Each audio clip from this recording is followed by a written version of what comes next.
The Committee on Science, Space, and Technology will come to order. Without objection, the Chair is authorized to declare recesses of the committee at any time. Welcome to today's hearing entitled An Overview of the Budget Proposal for the Department of Energy for Fiscal Year 2017. I'll recognize myself for an opening statement and the ranking member, the gentlewoman from California, for hers. Today, the Committee on Science, Space, and Technology will examine the Department of Energy's fiscal year 2017 budget request. The Science Committee has jurisdiction over more than one-third of the department's $30 billion budget, including almost $13 billion for fundamental scientific research and energy R&D. This includes the Department of Energy Office of Science, which is America's lead federal agency for basic research in the physical sciences.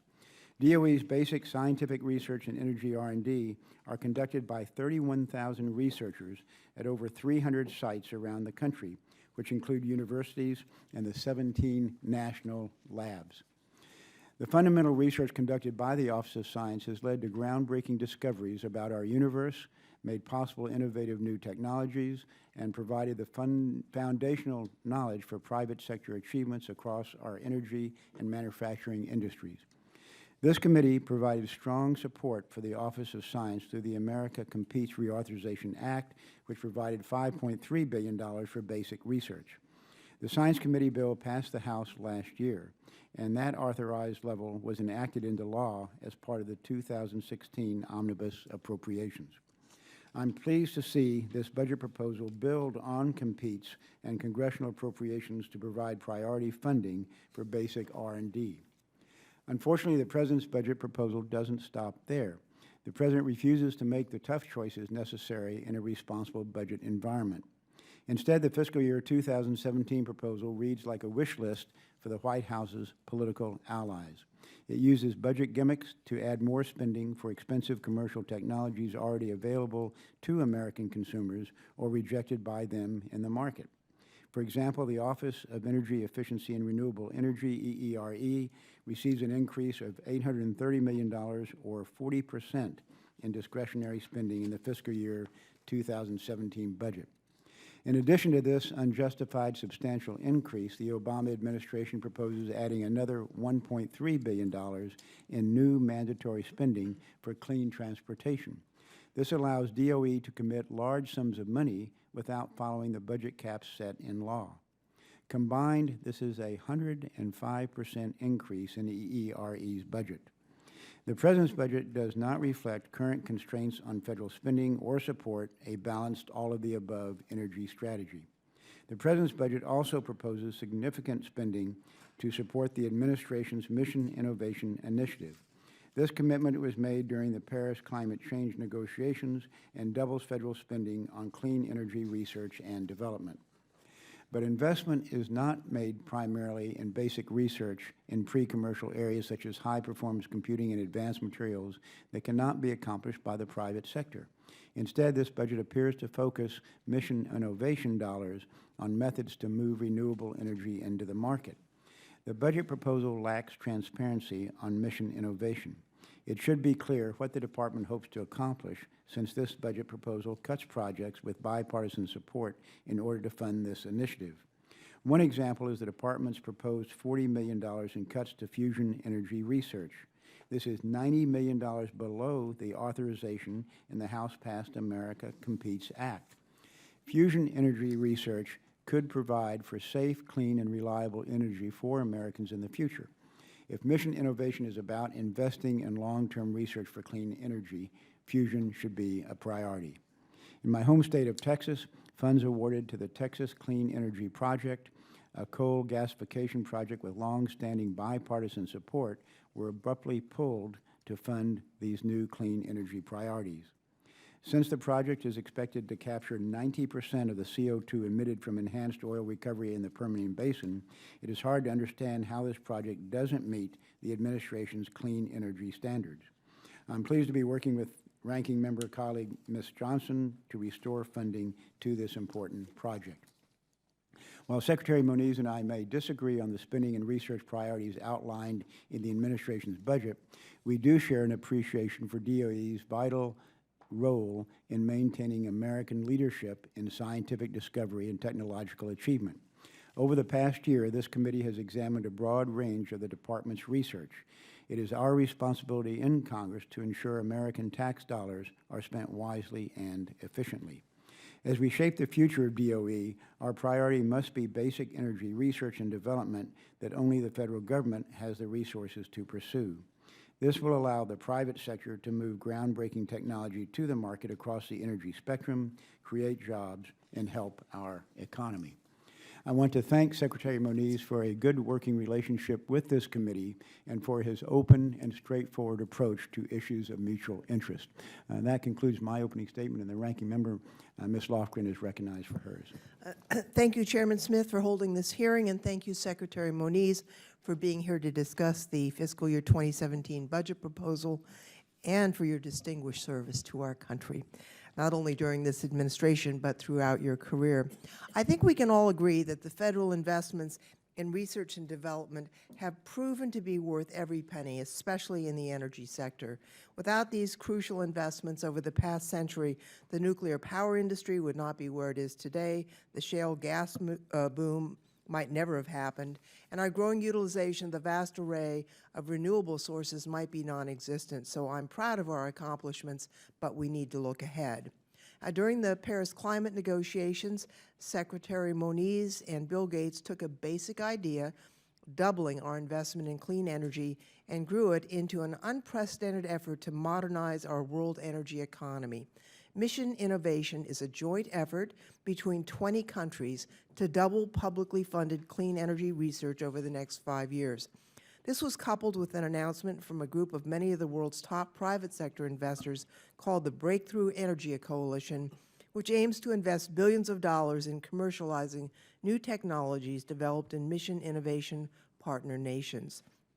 COP21 was an ideal location for mission innovation to come to fruition, and the way we produce and use energies over the coming decades will ultimately determine the future of our planet, and technology and innovation is a key factor in all of this.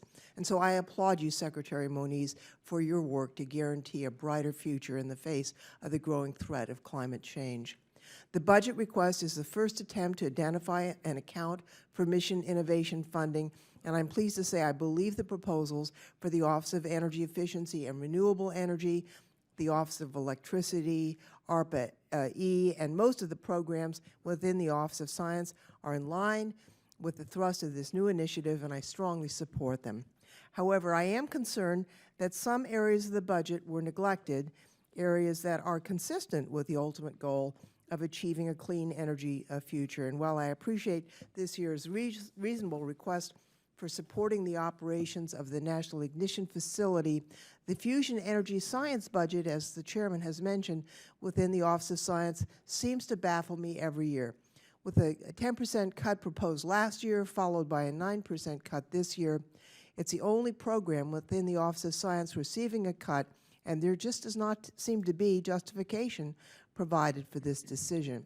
The potential for fusion energy is growing as we see incredibly innovative researchers and companies approaching this challenge with new ideas and designs.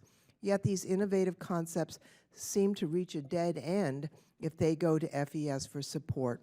The landscape and potential for fusion research is changing, and it does not appear that the fusion energy budget is changing with it. It would be disappointing and disheartening if the ultimate fusion breakthrough never saw the light of day because of unnecessary limitations within this budget. Now, Ranking Member Johnson is with President Obama today. It's the only reason why she's not here. And I want to mention her concern with the budget for the Office of Fossil Energy, and in particular, the proposed deobligation of funds for the Texas Clean Energy Project, also mentioned by the Chairman. I join the Texas and Washington delegations in their desire to work with you to come to a fair and transparent path forward for this project. It appears to have a great deal of potential for developing and deploying carbon capture technologies that could be key to meeting our and the world's climate targets. More broadly, the research and development activities carried out by the Office of Fossil Energy are almost entirely devoted to climate and environmental impact mitigation.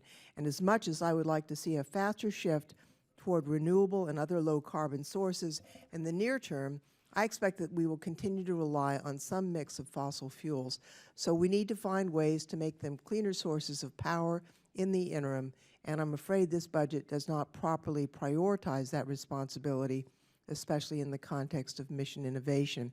In addition, I'm interested in learning more about how the budget proposal supports the future of advanced fission reactors, which have the potential to be significantly safer while producing far less waste than the current generation of nuclear reactors. As a zero-emission source of energy that can provide reliable baseload power, researching these new technologies should be a high priority, but the proposed 28% cut to advanced reactor technologies does not seem to indicate that. So while there's lots to like in this budget request, I think we can understand why we'll also have more than a few questions. Your agency plays a lead role in determining how we power our economy and protect our environment. I very much appreciate your leadership and look forward to working with you to address each of these concerns. And thank you, Mr. Chairman. I yield back the balance of my time. Thank you, Ms. Lofgren. Our witness today is the Honorable Ernest Moniz, Secretary of the Department of Energy. Prior to his appointment, Dr. Moniz was the head of the Department of Physics at the Massachusetts Institute of Technology, where he was a faculty member since 1973. Previously, Dr. Moniz served as Undersecretary of the Department of Energy, where he oversaw the department's science and energy programs. From 1995 to 1997, he served as the Associate Director for Science in the Office of Science and Technology Policy in the Executive Office of the President. Dr. Moniz brings both impressive academic credentials and practical skills to a very demanding job. Dr. Moniz received a Bachelor of Science degree in Physics from Boston College and a doctorate in Theoretical Physics from Stanford University. Secretary Moniz, we welcome you and look forward to your testimony. Thank you, Mr. Chairman, and Ranking Member Lofgren and members of the committee. I appreciate the opportunity to discuss our budget proposal with you today. It totals $32.5 billion in discretionary and mandatory spending, but I want to emphasize the request for annual appropriations is $30.2 billion, an increase of 2% above the FY16 enacted appropriation, and that 2% applies to both the national security and the domestic side of the ledger. It is supplemented by the $2.3 billion in mandatory spending request, including $750 million for R&D and $674 million for uranium enrichment, D&D, the latter from the USEC fund. I want to emphasize, however, that in particular the $1.6 billion USEC fund is an existing, not new, mandatory spending account, and our proposal is in keeping with the spirit of current authorization that revenues from the beneficiaries of past uranium enrichment, rather than taxpayers at large, be used to pay the cost of D&D of the now shuttered facilities. The USEC fund, by the way, is one of 3 federal funds totaling nearly $5 billion that can be used in this manner. I want to acknowledge that underpinning all of these priorities is stewardship of the department as a science and technology powerhouse with an unparalleled network of 17 national laboratories, and we are working hard to strengthen the strategic relationship between the department and our national laboratory network. And finally, in this introduction, I want to highlight the cross-cutting R&D initiatives in the budget. Among these initiatives, our largest increases proposed are for grid modernization, the energy-water nexus, and the exascale high-performance computing initiative to support everything from nuclear weapons to energy technologies to cancer solutions. The supporting budget details for each of these are provided in an extensive statement for the record, which I request be inserted into the record, and I will spend my last few minutes discussing our Mission Innovation Initiative. The FY17 budget includes an increase of 21% in discretionary spending for clean energy R&D activities, for supporting our U.S. Mission Innovation Initiative. The President's budget proposes this increase within the overall discretionary budget cap. Mission Innovation is an unprecedented global initiative by 20 countries pledging to seek doubling of public clean energy R&D over 5 years. Those countries represent over 80% of global government investment in clean energy R&D, so this entails a highly leveraged opportunity to drive energy innovation. The initiative is long overdue. In 2010, the American Energy Innovation Council, comprised of CEOs from multiple sectors, recommended that the government triple its investment in clean energy R&D. the Council made 3 points. 1, innovation is the essence of America's strength. 2, public investment is critical. 3, the costs of R&D are tiny compared with the benefits. So the pledge to seek to double the level of investment over 5 years is ambitious but needed in the context of the AEIC, and Bill Gates, who was the leader of the AEIC, I know has recently met with a number of members of Congress and reiterated the need for greatly increased government-sponsored energy R&D. The objective of Mission Innovation is to greatly expand the suite of investable opportunities in clean energy technologies. U.S. and global clean energy markets have been growing rapidly, but they should pick up the pace even more now as the world's nations implement the Paris Agreement. Picking up the pace of our own clean energy innovation will result in commensurate benefits for our economy, environment, and security. The scope of Mission Innovation spans the innovation cycle from the earliest stages through initial demonstration, but with a weighting towards the early stages, and all clean supply and demand technologies and infrastructure enablers are part of it. Mission Innovation is complemented by the Breakthrough Energy Coalition that was referred to, launched simultaneously with Mission Innovation, spearheaded by Bill Gates, launched with 28 investors from 10 countries. The coalition committed to providing investment in new technologies originating from the innovation pipelines in the Mission Innovation countries, from early stage R&D through ultimate deployment. These investors are committed to a higher risk tolerance and patience for return than is typical, combined with a willingness to take the most promising innovations all the way past the finish line to deployment. And that's another important leveraging of the Mission Innovation proposal. In particular, I want to single out the FY17 budget proposal for $110 million to establish regional clean innovation partnerships as not-for-profit consortia competitively selected for a fixed period to manage regional clean energy R&D programs focused on the energy needs, policies, resources, and markets of the individual regions. The program design and portfolio composition for each partnership will be based on regional priorities.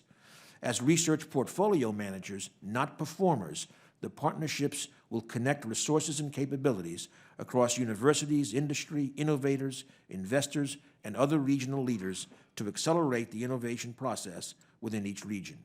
This approach tracks recommendations from the National Research Council's Rising to the Challenge, which noted that, quote, until very recently, U.S. federal agencies have done little to support state and regional innovation cluster initiatives, end of quote, and recommended that, again, quote, regional innovation cluster initiatives by state and local organizations should be assessed and, where appropriate, provided with greater funding and expanded geographically. The Mission Innovation budget also supports increased investments in successful ongoing innovation programs at universities, national labs, companies, programs such as ARPA-E, Energy Frontier Research Centers, Advanced Manufacturing, Bioenergy Centers, Advanced Transportation Technologies, Advanced Nuclear Reactor Technologies, and Next-Generation Carbon Capture Technologies, to name a few. In closing, I want to note that we will be holding a set of regional meetings across the country to gain input on these regional partnerships. And for the chairman and ranking member Johnson, I'd like to say that we will have a May meeting in Texas, and we will extend invitations to both of you. That concludes my summary. Thank you for your interest, and I look forward to the discussion.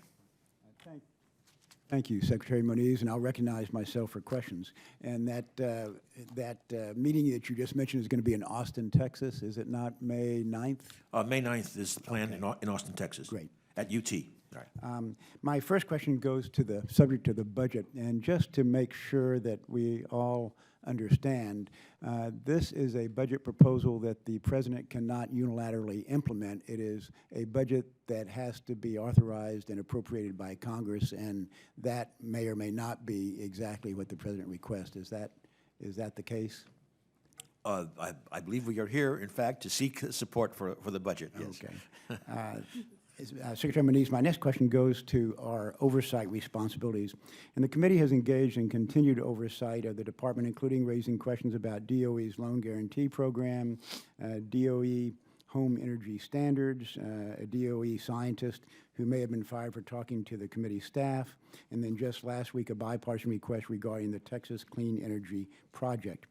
While we received some documents from DOE on these issues, and I appreciate your telling me yesterday that you are conducting an investigation in regard to the home energy standards issue, many of our questions remain outstanding. For example, in the case of the DOE Loan Guarantee Program, we have yet to receive the department's risk list, which would include DOE's assessment of the risk for each loan guarantee. Just last week, news broke that the Ivanpah solar plant, which received $1.6 billion loan guarantee, was struggling to meet its production commitments. And will you be able to assure us today that we will get the information we have requested, including the risk list?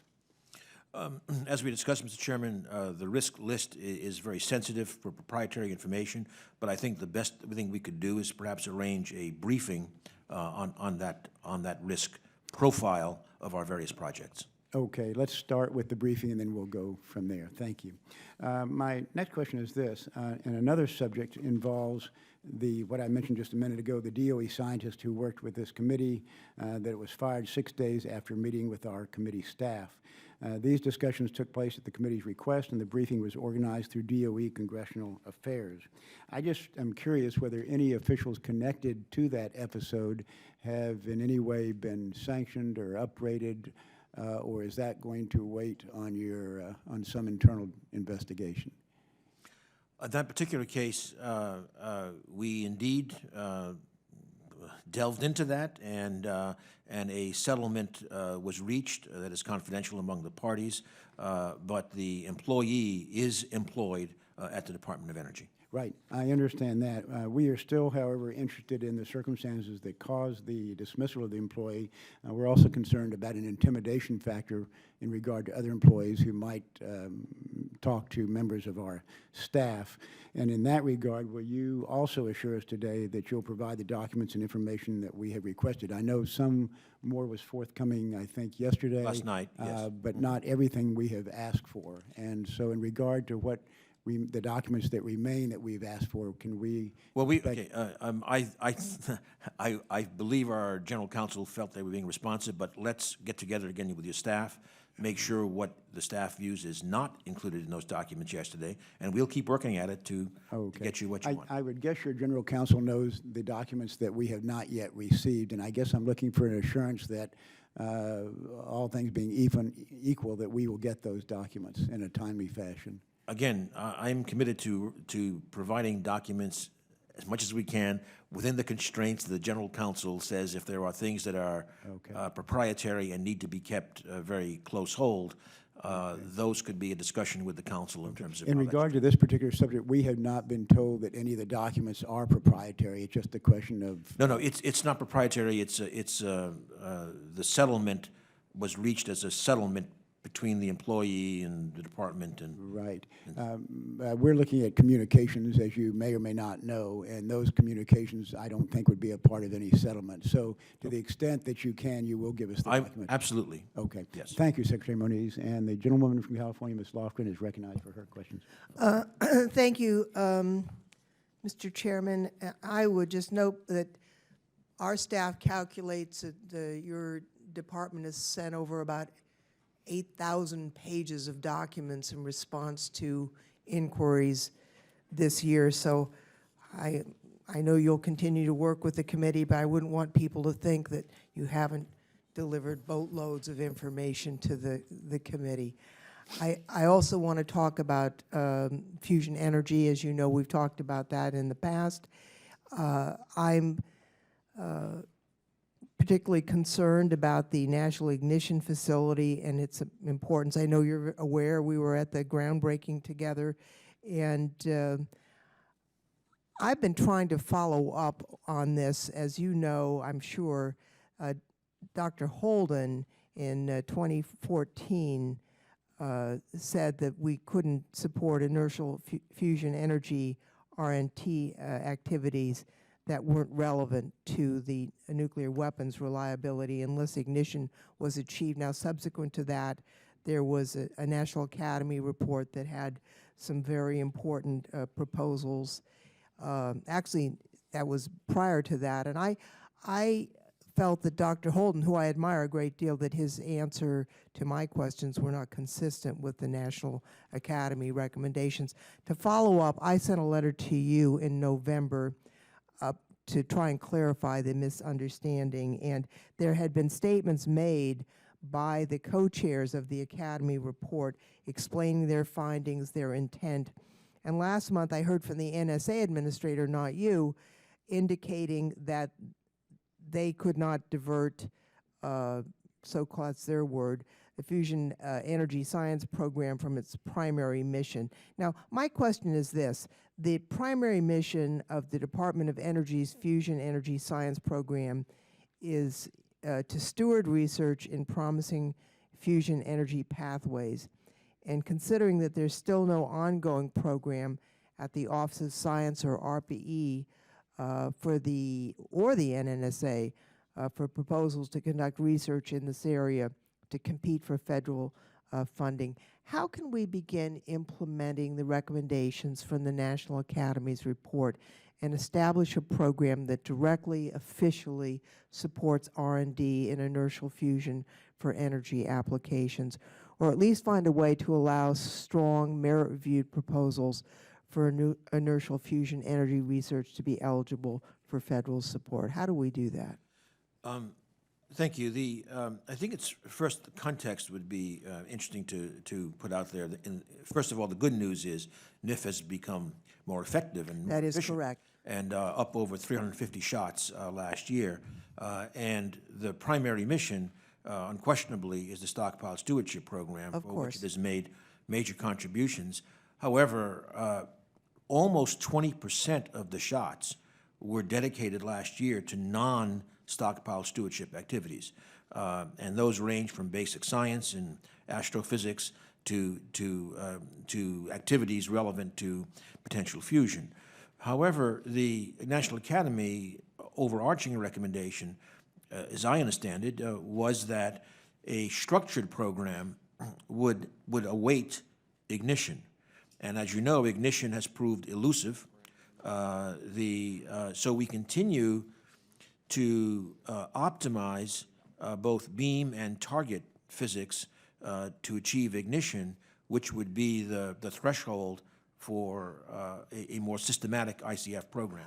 I don't think that's correct. Okay? And I want to get a debate here because our time is limited. Perhaps we can follow up after this hearing and go through the National Academy report. Let's talk about the alternative approaches. Now, there have been several promising alternative approaches to fusion from small and mid-sized startups, and we had talked earlier about RPE doing a 3-year program to further explore potential for some of these concepts, called the magnetized target fusion, but that program is temporary and it doesn't cover the full range of emerging alternatives that currently don't have federal support.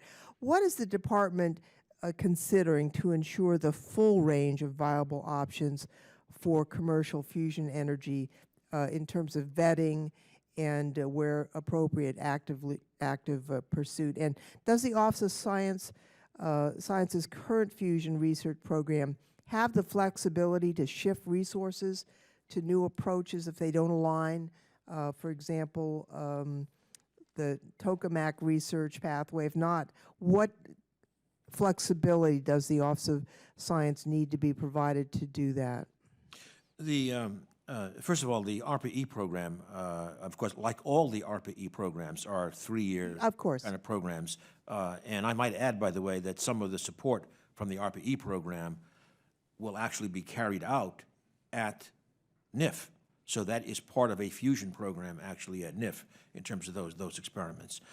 In terms of the Office of Science fusion program, well, first of all, we have to say, the kind of the elephant in the room, frankly, is the trajectory for the ITER project, and we are due to provide Congress a report on May 2nd, following a major project review in April.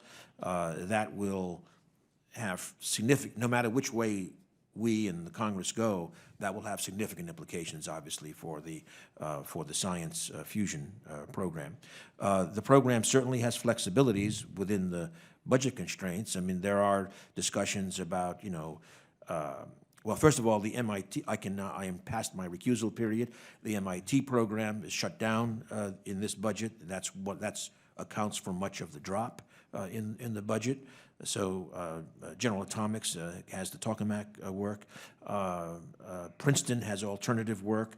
The whole stellarator approach is of interest there. So they have the flexibility. It's a question of structuring the program within the budget. I think my time has expired, Mr. Chairman, so thank you for yielding to me. And if I may add, I would be happy to follow up on that ICF for the next. I would look forward to that, and maybe we can get to, rather than sending letters back and forth, get to an understanding on it. Thank you, Ms. Loughran. The gentleman from Georgia, Mr. Loudermilk, is recognized for his question. Thank you, Mr. Chairman, and thank you, Secretary Moniz, for being here. And before I start my question, I would just like to extend my heartfelt prayers to the people in Brussels, Belgium this morning for the horrific terrorist attacks that's taken against our friends and allies. And remind people that it's not just the people of Belgium that were attacked, but many Americans who serve at NATO live in that area. And terrorism is a real-time threat, not only overseas, but here in the United States, as we have recently learned.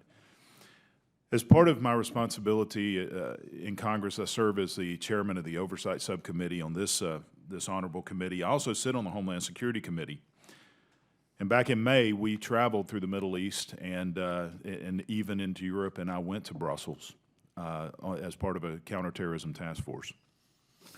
And one of the scenarios that we have to look at, and one of the things that frightens me much more than in other attacks that we have seen, is the potential of a dirty bomb.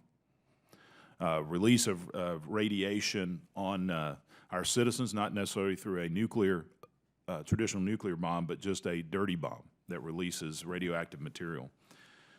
And I want to follow up a little bit on what the chairman had asked. Is in the last Congress, the committee staff requested a briefing on low-dose radiation from your department regarding legislation dealing with low-dose radiation. And it's important, as we develop legislation, to understand the effects of and the risks of low-dose radiation, either through a dirty bomb. How do we evacuate? How do we protect the people, as well as physicians who deal with this type of radiation? And as was mentioned earlier, and as I was made aware, that subsequent to that briefing, where technical questions were answered, this employee was fired from your department. And again, this briefing was organized through your Congressional Affairs Office, and I'm gravely concerned that how can Congress do our job if we don't have timely and effective technical information, which we rely on from agencies under the executive branch, that we can effectively do our job, not only from an oversight and investigatory authority that we have through the Constitution, but also good legislation that represents the people, that we can effectively respond to these type of threats that we face, or just the daily operation of using radiological material. What have you done in light of this to ensure that your employees are not intimidated from within to sharing truth and the information that Congress needs to be able to do our job that the American people expect us to do for them? Thank you. If I may comment on Brussels first, Please. because of course we all align with your initial statement, but I just would note that our Deputy Secretary was actually in Brussels on Friday discussing precisely these issues, offered to our Belgian colleagues an opportunity to come to our laboratories to see some of the technologies that could be used to prevent these things. Thank you for that. Which they said immediately yes, and just days before this terrible event. And I would also mention that March 31st and April 1st, so end of next week, I guess, we will host the Nuclear Security Summit here in Washington, which will address many of these issues. With regard to the low-dose radiation issue, first of all, I am trying my best to make sure that there's a culture of understanding that we want to have clear statements of what are technical facts. As I said, and in this case, we moved that employee, is well known, is at work at the Department of Energy. So she has been rehired? Correct. After being fired? That's correct. So, Okay. and, So at least there's some recognition action was taken, correct. Okay.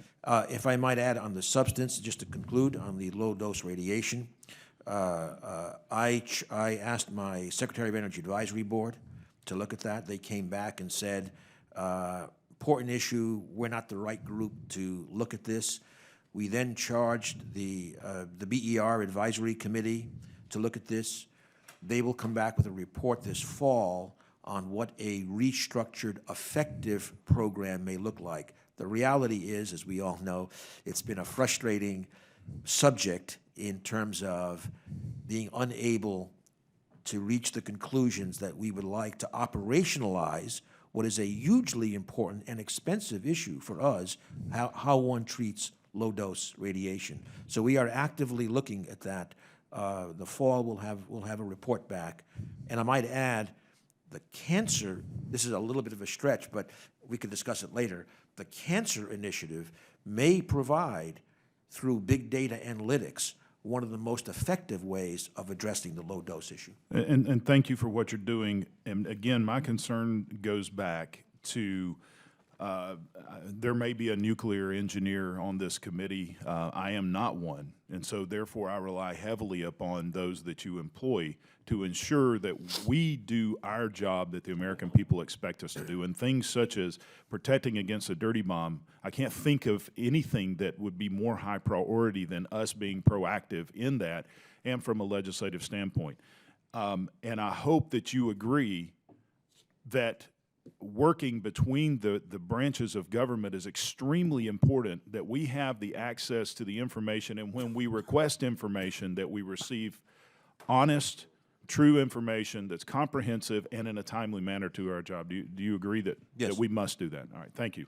I yield back. Thank you, Mr. Loudermilk. The gentleman from Illinois, Mr. Lipinski, is recognized for his questions. Thank you, Mr. Chairman. Welcome back, Secretary Moniz. It's great to see you again. I wanted to start out by asking about the advanced photon source at the Argonne National Lab.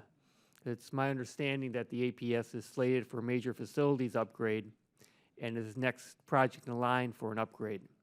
So could you talk about the importance of upgrading the advanced photon source and the importance, more broadly speaking, of maintaining our global leadership in light sources? Yes, it is extremely important, and as you've said, we're on a systematic march towards upgrading our light sources. Just last year, we completed the Brookhaven upgrade for very high brightness.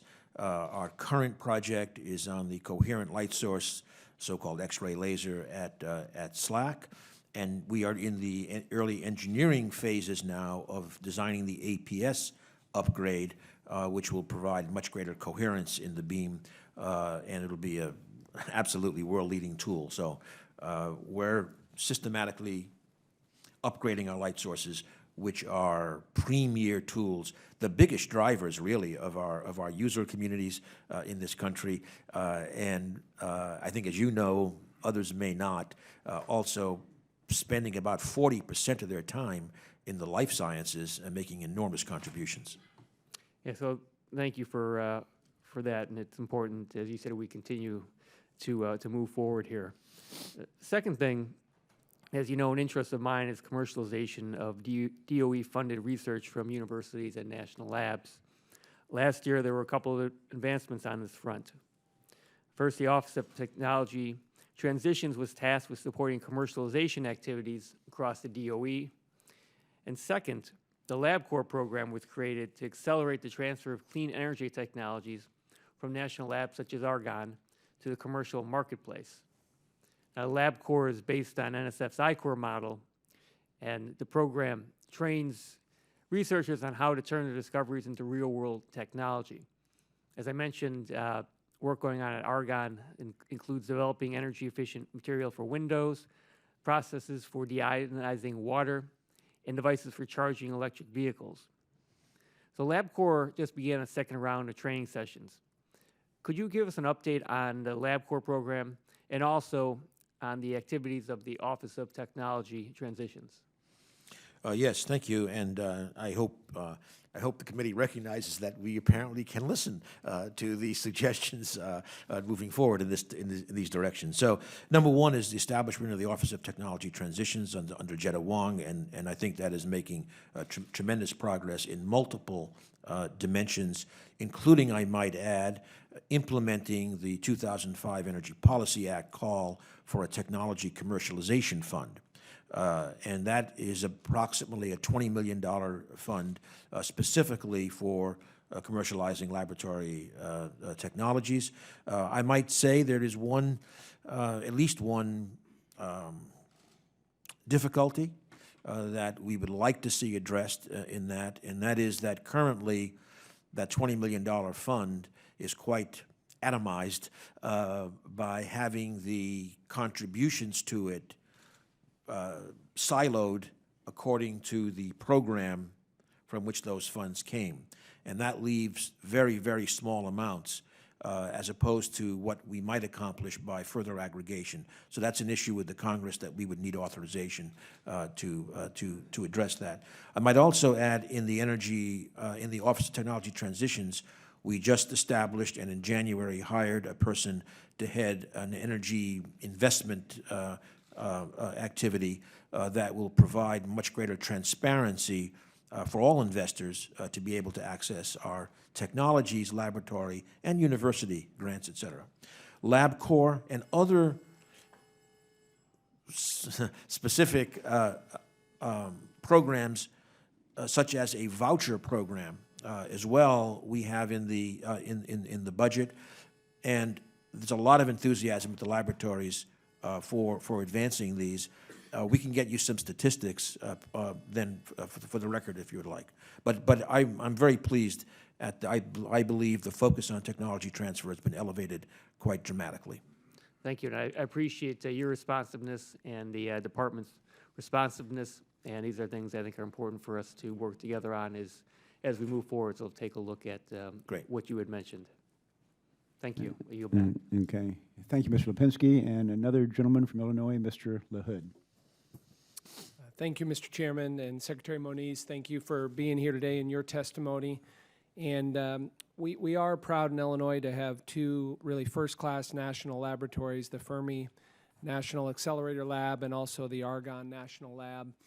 And looking at how the research, technology, and innovation that's being done at these labs and how we ensure that we are getting that technology transfer information to the private sector, whether that's entrepreneurs, whether that's mature companies, how we do that and the potential barriers that are there, Secretary Moniz. Are you satisfied now we're doing all we can to engage in that process and further the private sector, or is there more to do there? Oh, I think there's certainly more, but I think I'm pleased that we are doing more, but there's clearly more to be done. The Energy Investment Center that I mentioned is part of that. That's another new step to providing the transparency. But also what I would say is what may be most important in the end is not a specific program, but the clear recognition to the laboratory directors that technology transition is part of their responsibility. So I think if it's done at the laboratories with a commitment of the director, that in the end may be the most effective step. And is it your view that that's something that can be internally done by your department, or is there something you need from us to ensure that we continue to engage in this? I think at a high level, we probably have the authorities that we need. But as I said earlier, something like the Technology Commercialization Fund, I already mentioned one problem, which is the atomization of it, the siloed nature. So that's something we would need congressional action. And another issue is there is at a minimum, I would call it a lack of clarity on cost-sharing requirements. And our general counsel is interpreting them rather narrowly, that we would require at least 50-50 cost sharing. In that kind of a program, it would probably be better to have more flexibility, as we do in like applied energy programs, to have, for example, a 20% cost sharing. So there's a couple of places where congressional action could be extremely helpful. And can you give us a couple examples of success stories you've had in the last couple years here in reducing these barriers and success that we've seen in the private sector? Well, I think success means things actually happening. And if we go to Argonne, to pick an arbitrary laboratory, for example, the J. Caesar, the hub on energy storage, has had results get out into the automotive sector already. So that's a great example of technology transfer driven by the dialogue between the companies, including the companies in the region, obviously, with the Argonne leadership. Yeah, and I guess I would just say, highlighting more things like that, reducing those barriers, is something that we need more of, and the public seeing the direct benefits of taxpayer money being spent at these labs, and kind of the fruitful results of that, is going to benefit us all. Yes. And so I would encourage more of that with the department. Thank you. And I might add that part of the communication is that coming up in, what's the date of Lab Day? I forgot. Anyway, soon coming up, we will have here on the Hill Lab Day. I forgot the exact date. And the focus this time is on science. We're rotating it, national security, et cetera, science. And that'll be an important part of the communication. Thank you. Those are all my questions, Mr. Chairman. What's the date? Thank you, Mr. LaHood. The gentlewoman from Connecticut, Ms. Esty, is recognized. April 20th. Thank you, Mr. Chairman, and thank you, Ranking Member Lofgren, for holding today's hearing to review the U.S. Department of Energy's science and technology priorities within its budget request for 2017. Secretary Moniz, please first let me allow you to congratulate you on your excellent work in securing the historic climate pact in Paris just in the last few months. While it's only a first step, we must all work together to take action on climate change. There are a couple of topics I'd like to touch on. The first is on the U.S.-Israel Strategic Partnership Act, which Congress passed and the President signed into law in late 2014, establishing that it is a policy priority for the United States to pursue every opportunity to deepen our energy relationship with Israel. Managed by DOE with strong bipartisan support in Congress, the U.S.-Israel Energy Cooperation Program has set the stage for long-term strategic cooperation in the development of new energy technologies. Now, we know that Israel is a world leader in technological research and development with expertise in areas such as clean tech, water resource management, and cyber protection technologies that may be applicable to our own critical infrastructure. So a couple of questions. As DOE increases its investments in R&D, does the department have plans to expand its current programs with Israel? And second, increased investment in R&D will also serve to improve cybersecurity in the electric power and natural gas subsectors. And how do you see this benefiting a region like the Northeast, as you know well, where the natural gas supplies are constrained during winter months? Thank you. If I may, by the way, note April 20th is the day of Lab Day on the Hill for science. With regard to Israel, first of all, I'm happy to say that I will be traveling to Israel on April the 2nd for a few days. I'll be hosted by Minister Steinitz, my corresponding cabinet member, and we are definitely talking about increasing our collaboration in energy, but I might also mention, certainly I'm very interested in carrying forward the discussions we've already started on looking at the energy-water nexus.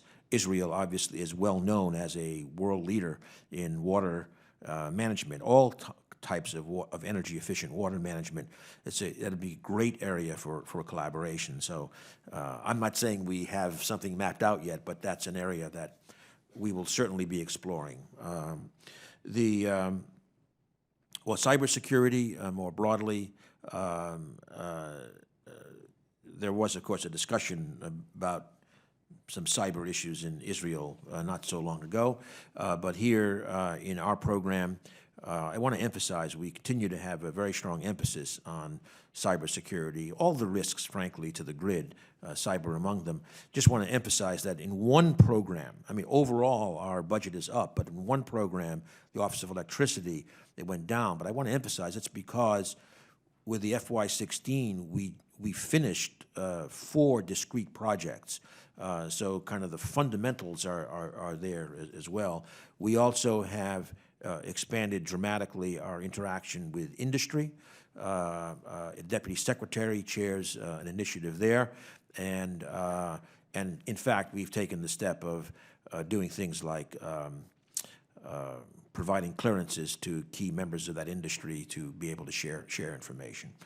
So this is a huge issue, we know, and we will continue to focus on that quite strongly. Natural gas, our quadrennial energy review, both the first installment on energy infrastructure and the second installment that we are working on now, which is on electricity end-to-end, has a strong look at this because, as we've seen, there have been projections, of course, of natural gas growing dramatically in the energy sector. The growth has been even faster than anticipated. Indeed, in 2016, for the first time, the EIA at least projects that natural gas will have a higher market share than coal over the entire year. This is incredible change. Now, in looking at that, the QER analyses, interestingly enough, say that the scale of build-out of the transmission infrastructure to manage this growth actually does not have to be any bigger than the current rate of build-out. Partly that's because of the geographical diversity now of the sources. However, there are localized issues. You mentioned New England. That's the prime example, where we continue to work on the constraints there. There is some development of increasing capacity, but that's one where we have to keep an eye out. Thank you, and I'll follow up more on the desalination efforts and the proposal and the budget on that. And yeah, we have a desal hub proposed in the budget. Yeah. thank you very much, and I yield back. Thank you, Ms. Estee. And the gentleman from Texas, Mr. Weber, is recognized for his questions. Thank you, Mr. Chairman. Secretary Moniz, thank you for being here. I'm glad to hear about the report of natural gas actually replacing coal in the marketplace, or having more of a market share. As chairman of the subcommittee on energy, that's important to us. Do you think, just from a practical standpoint, so natural gas and nuclear, for that matter, I guess, would be labeled as one of the more cleaner energies, I guess, for lack of a better term? Would you agree with that? Absolutely. Good. As you probably know, the Golden Pass LNG plant is actually in, well, you may not know, it's in my district, and it's waiting to export, waiting on permits. The first DOE permit was first filed in 2012. Now, this project represents billions of dollars of private investment and thousands of jobs in Texas and in the nation. And you've already said natural gas is coming up in the marketplace. Glad to hear that. FERC, we want to get that permit expedited. It also has to have a permit from FERC. So all of these LNG plants, I would argue, are critical. Will you commit to working with me to advance critical infrastructure projects like this, help DOE to move those projects along, and in fact, provide timely updates to me and my staff on those applications and where they stand? Oh, certainly. We've been, I think, very transparent and quite frankly, processing things quite fast once they have their FERC EIS, because... Think we can get that done in 30 days? After their EIS is approved? Oh, well, yeah, so the last 2 years, we've been getting things out between day timescale to month timescale. So Okay. that's our intent. Well, that's. And of course, the FTA license was granted in 2012. It's the non-FTA that's now on the. Right, so you're going to work with us, and we can get those as quickly as possible, because obviously we would like to take advantage of that market share increase that you're talking about. The FERC's, I believe FERC's docket shows the EIS coming up in the summer. For this Okay, project, yeah. well, that's what we want to hear. I'm going to jump over to nuclear now, put my nuclear hat on. HR 4084 is a bill that we passed out of this committee. Chairman Smith and Ranking Member Johnson were co-sponsors of it, as myself, and many others on the committee for that matter. And what it does is that, are you aware of that bill that instructs the DOE to focus on the next round of nuclear generators research, nuclear reactors research, and to be able to partner with private industry to have the site developed so that we can actually come up with the next, are you familiar with 4084? Yeah, in general terms, not, Okay. not in specifics. Okay. Right.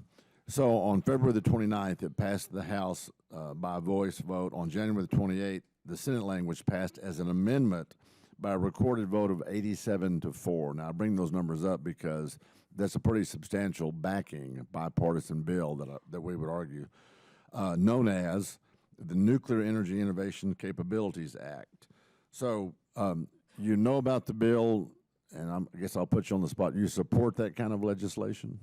Well, again, I don't know the specifics of the bill, but generally speaking, yes, I believe that nuclear and innovation in nuclear fission technologies is very important. Sure, but you agreed with me earlier, or you actually stated an opinion that natural gas and nuclear is among the cleaner energies. Yeah, no, so yes, I totally support the general objective, Right. for sure. So if we can bring in the next round of reactors, that would be advantageous to And us. we did provide up to $80 million for molten salt and for pebble bed development, for example, in addition to supporting the ongoing work with the small modular reactor. Right. Well, the DOE Office of Nuclear Energy supports civilian nuclear R&D for energy and we would argue national security needs. Now, based on what's been happening around the world, and Representative Loudermilk brought it up earlier, what happened in Brussels, we would argue that we need to be very intense and focused on our national security, and this is one way that if we're in the lead, nuclear speaking, then we can help with non-proliferation. So I would say that for the DOE's, I hope, point of view, this is an important bill that would get you all support. Yes, again, I don't know the specifics of the bill, but generally speaking, absolutely. I might also add on Friday in China, we dedicated a Center of Excellence on nuclear security. Okay. That addresses some of those questions. That Well, I'm glad to hear that. Let me jump over real quick to, I think, one of the other members brought up the Iran nuclear deal. Now, even though I wasn't in support of that deal, and I would say, I forget the number, 70% of Americans were not in support of that deal was struck. And so it's important that we maintain the parameters of that deal and maintain a strict oversight on that nuclear deal. And I understand you were instrumental in negotiating that deal. Is that right? I'm certainly heavily involved, yes. I'm sorry? I was certainly heavily involved. You were heavily involved, so you were heavily invested? Well, I did spend 19 days at the end straight in Vienna. Okay. Well, we want to make sure that you keep our committee informed with any information or briefings that we need when you think that deal has been, the tenets of that deal has been broached. Will you commit to do that for us? There's a well-established, led by state, I have to say, the State Department leads it with DOE supporting them in terms of keeping the Congress informed, including at a classified level. Do you have any oversight purview of that deal? I mean, you're the quote-unquote nuclear expert, spent 19 days there. Are you watching? By the way, along with Secretary Kerry, we were both Okay. there for 19 days. Did Secretary Kerry go to MIT? I'm just asking. Not yet. Okay. You're working on him, are you? Yeah, we're working on it, right. Okay. We did both go to Boston College, however. But do you have any kind of oversight on that? Yeah, so again, so the Department of Energy is core team in the implementation phase. So the answer is yes, and I personally remain engaged. Okay, so you will come back to this, if you see anything that adversely affects that deal, and of course our national security, you would come back to this committee. We, again, through the state-led process, we will keep the Congress informed, including providing regular reports typically through the Foreign Affairs Committee, but I think it's open to all members of Congress. Okay, thank you, Mr. Chairman. I yield back. Thank you, Mr. Weber. The gentlewoman from Massachusetts, Ms. Clark, is recognized. Thank you, Mr. Chairman, and thank you, Secretary Moniz, for your leadership and for being here today. I want to go back to mission innovation. In Paris, United States was one of 20 countries that agreed to double their support for clean energy research and development activities over the next 5 years, as you put it, creating a highly leveraged opportunity for us. And the President's FY17 budget lays out his plan to do just that, but we have grave concerns about the ability to get that budget through the House and Senate this year. How important is it that we meet that, that goal of doubling our clean energy R&D over the next 5 years? And how important is it to where we stand with climate change? I think it's very important on multiple counts. One, it's important objectively, as again the American Energy Innovation Council pointed out. They recommended a tripling. Yeah. We propose this doubling. Number two is I would say that, as in many things, the United States has a special role in leadership, and if we fall down in meeting our objective, I think that would have significant deleterious consequences much more broadly in this highly leveraged situation with other countries and with the private investors. And third, I think that again, without going into the specifics of the Paris Agreement, et cetera, it is simply a fact that essentially every country in the world is committed to pursuing lower carbon fairly aggressively. That means multi-trillion-dollar markets are going to be developing even faster, and we want to keep our innovation edge to take advantage of those markets. I think that is a critical point, and also going back to the end of your second point, with the public investment we saw, with Bill Gates leading an effort, but I believe 28 investors from 10 different countries. How, if we don't meet our goals on the public investment side, what do you think will happen to that private investment? Well, again, I think they will be very, very hard to sustain, because this was viewed as two complementary, even though they're independent in principle, but two complementary initiatives. We open up the innovation pipeline.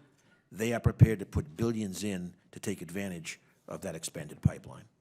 And what do you think, thinking of American leadership abroad, if we don't meet this, what do you think will happen with the other countries' commitments? Do you think they will continue on leaving our markets, our innovation behind, or do you think we'll have a destabilizing effect? I think some will, and probably some won't. But some of the bigger ones, to be perfectly honest, I think if you look at China's initial publications of its 13th five-year plan, again, I was just there last week, spoke with many government officials, the first characteristic all of them mentioned about the five-year plan was the emphasis on innovation. So they are going to be pushing on science and engineering innovation as a foundation of what they are doing in the next year. So they're going to go ahead, in my view, as one example. And that's just an example of why we need to maintain I think our competitive edges, which is innovation. Yeah.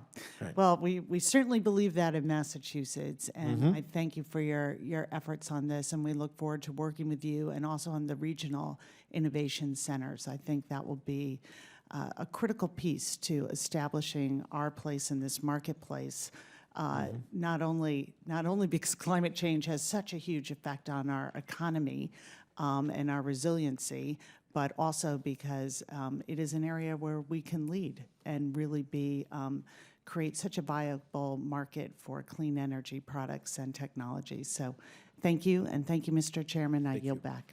Thank you, Ms. Clark. And the gentleman from California, Mr. Rohrabacher, is recognized. Mr. Secretary, thank you very much. It's been a joy over the years, actually, having this interaction. Quite a few years. Yes, it has been. Right. Was your hair gray when it started? No comments. No, I won't dare to ask the same question. Mine wasn't. Just about a couple of thoughts here. When several of my colleagues on the other side of the aisle mentioned clean energy, let's note that there is a differentiation between clean energy with a definition that's aimed at stopping global warming versus clean energy that is based on human health. CO2, which is the target of global warming-focused energy reforms, CO2 is not in any way a threat to human health.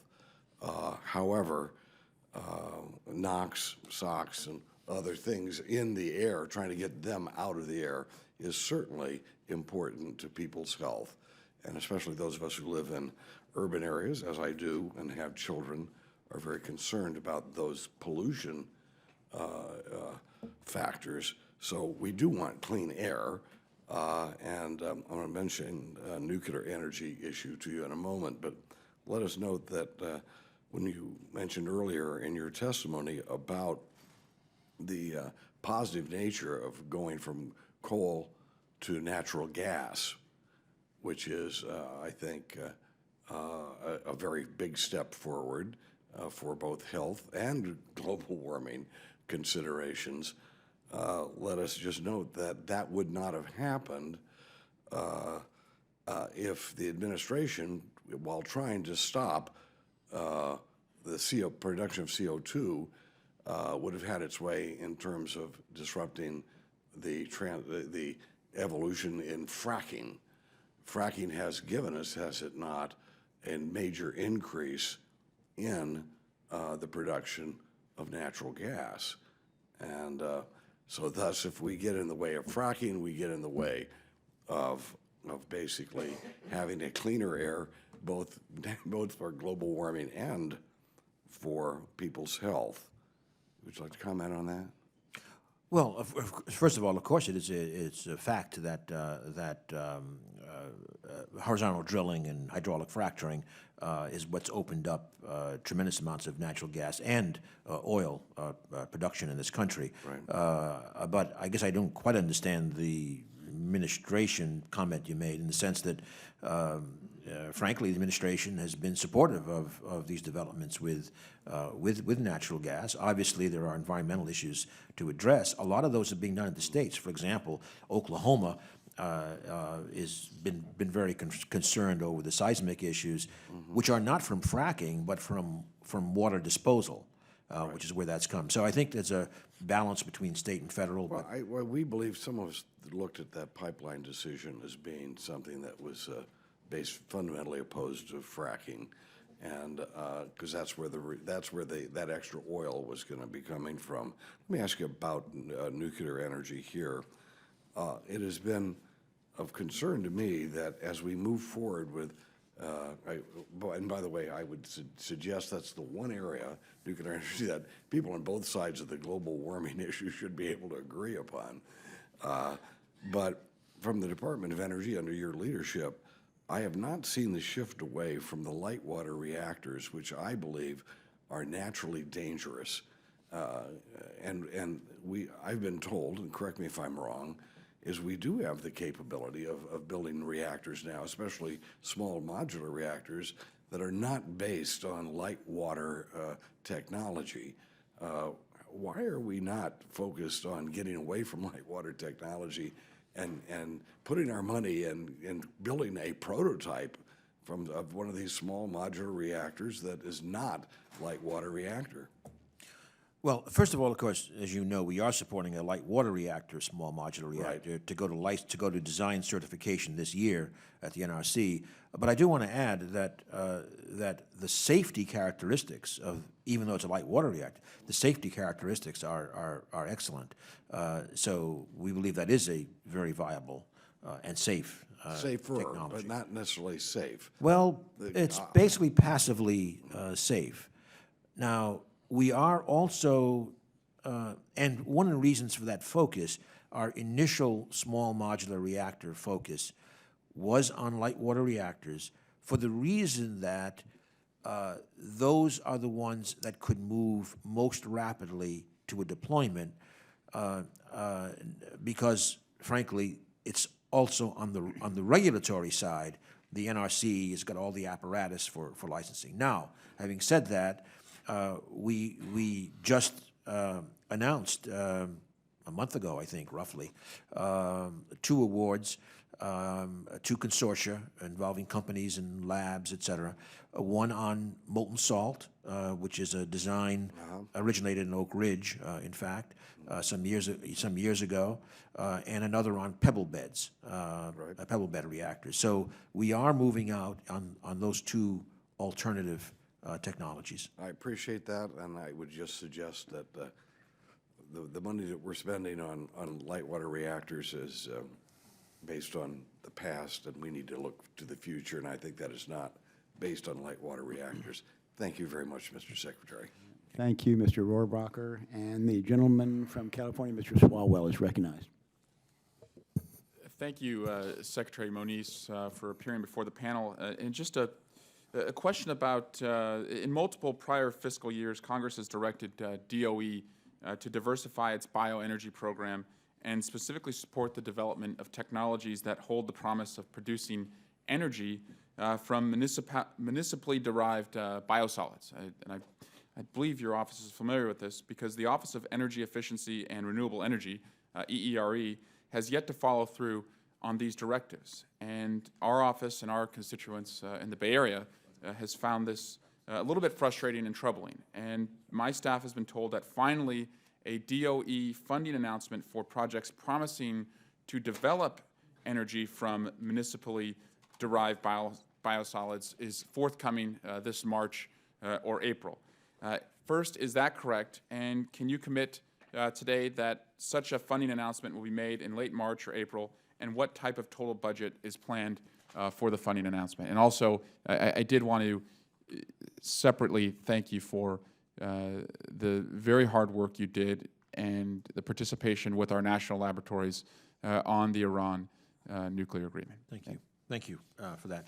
The first of all, the question of the biosolids, there have been solicitations where that has been an option, but not singled out, and then not always selected. That is correct. That there will be solicitations coming forward. I don't know the exact date. We can get back to you on that.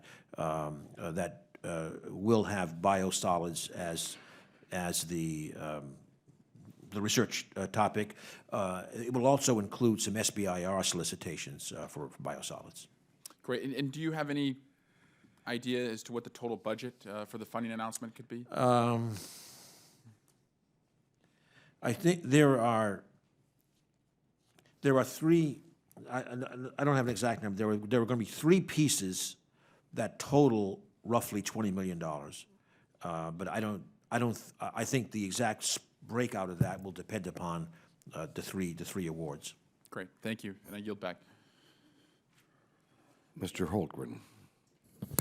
Thank you, Chairman. Thank you, Secretary. Always so good to see you, and honestly, do appreciate your work and your passion, especially in our labs. As you know, that's a special passion of mine. See you on lab day. Yes, it's going to be great, and boy, our labs are excited, and I know that's going to be very important, so thank you.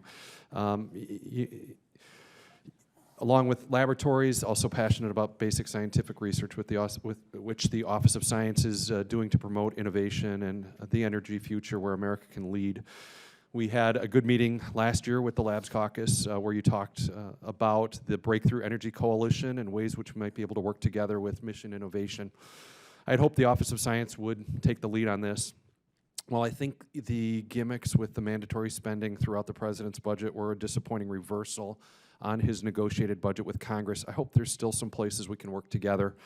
The Department is asking for $1.2 billion in new spending throughout the science and energy programs. The Office of Science, with a requested increase of $225 million, is only about 18% of this requested increase. EERE was 68% of your requested increase. Quite honestly, I think this is short-sighted. AAAS estimates that across the board, the president's budget cuts basic R&D by 2.3%, while increasing applied research by 2.8%. Maybe you all managed to save some short-sighted cuts, but I know you can't speak to your deliberations with OMB. So my first question is about how we can make our Office of Science programs better align with the private sector, be it the Breakthrough Energy Coalition or anyone else. If OMB passed back your budget request and told you to realign your increases so that EERE and the Office of Science were flipped, how would you propose to handle nearly $829 million in new spending? And what do you think, personally, the labs need to do to be more nimble and accessible to the outside? Well, first of all, let me just comment. I'm not aware of the specifics of this AAAS scoring, but there may be also a labeling issue. I just don't know. But for example, part of the proposal would be to add, even in this first year, 5 new energy frontier research centers. That's use-inspired. I would call that use-inspired basic research. I don't know how that is scored in there, but the Office of I've said earlier that in our increase, our intent certainly is to weight more towards the earlier stages of R&D, and science plays an important role in there. There are many other proposals besides the EFRCs, but I also want to single ARPA-E is also very, very important, is doing it's tremendous results, I think. So anyway, so we will be having a strong focus there. I also might add that some of the proposal, for example, on the regional centers, was placed in EERE, even though it's across the board. It's not only efficiency and renewables. So we've already talked with some in Congress about we need to find a different budget structure for that to reflect the reality. As far as the labs being nimble, well, I think for one thing is. Can I ask a quick question real quick? So why didn't some of the basic energy science programs get similar increases to EERE? Well, again, there's complicated dynamics in there. I think what we did is we put in specific increases that we thought made a lot of sense, including like the EFRCs in BES, which was one particular area.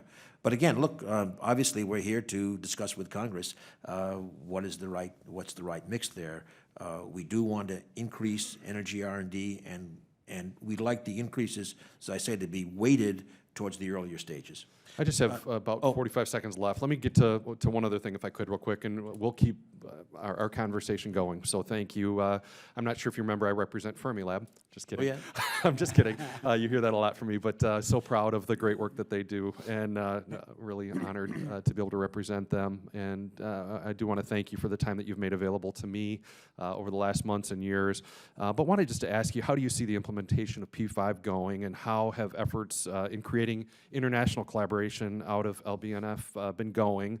Are we meeting, exceeding, or behind your expectations in getting international commitments? First of all, LBNF and P5 LBNF, strong emphasis. It's the centerpiece. We're on the ramp up for LBNF, and which does remind one that we hope we don't end up in CR land again, because things like these new projects, things that go up and go down don't go up or down in the CR world. So let's hope we can get to a budget that has priorities in it. In terms of international, I think the discussions are very encouraging. I've had discussions myself with 2 major countries in the last month. Nothing is signed on a dotted line yet, but I think it's going well. And of course, a critical piece is going to be the whole work with the EU and CERN as a lead investor. But I'm very optimistic. Good. I think there's a lot of excitement about this, and it's just going to be a great. Good. Well, thank you. That means a lot to us. I know it means a lot to the physics community. But anyway, we can be helpful. I do know this is something that pulls us together. Great. Ranking Member Foster, Bill Foster and I and others obviously have met with you and our delegation about the importance of this, and want to thank you for your role. And any way we can help with that, we certainly want to do that. My time is well past Thank you. expired, and I yield back. Thank you. Thank you, Mr. Holmgren. And the gentleman from Illinois, Mr. Foster, is recognized. Thank you, Mr. Chairman. Thank you, Secretary Moniz, for appearing today to discuss DOE's science budget. And I look forward also to having hearings on the Republican budget proposal. But I also would like to thank Secretary Moniz for his work on the Iran nuclear deal.